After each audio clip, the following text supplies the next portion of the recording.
Hola, bon dia. Estem a davant del sorolí de Monistrol, que és un arbre excepcional, meitat garric i meitat alzina surera. Comparteixen el 50% de les característiques. Lluís, el meu germà,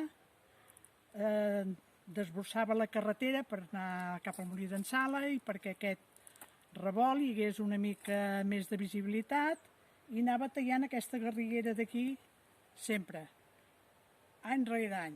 I va veure que cada any creixien més grossos els brots de la garriguera i va decidir deixar-ne un, va dir deixaré un brot i així l'any que ve no hauré de tallar tant.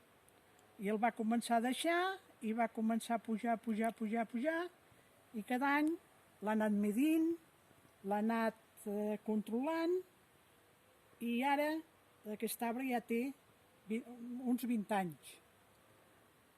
La fulla és de garric,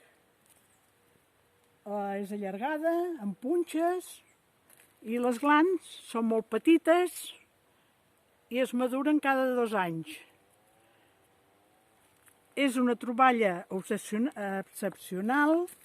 Ens vam posar en contacte amb l'Associació de Manresa de Boscos Autòctons i el van venir a veure i van dir que sí, que era excepcional perquè a Catalunya no se'n coneix cap d'aquestes característiques. Només tenen algun exemplar al Pardo de Madrid.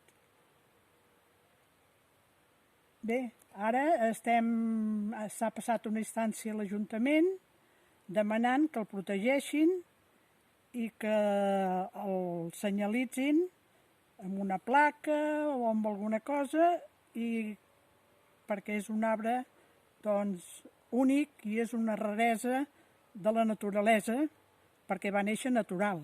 Ningú l'ha plantat i ningú l'ha hibridat ni res.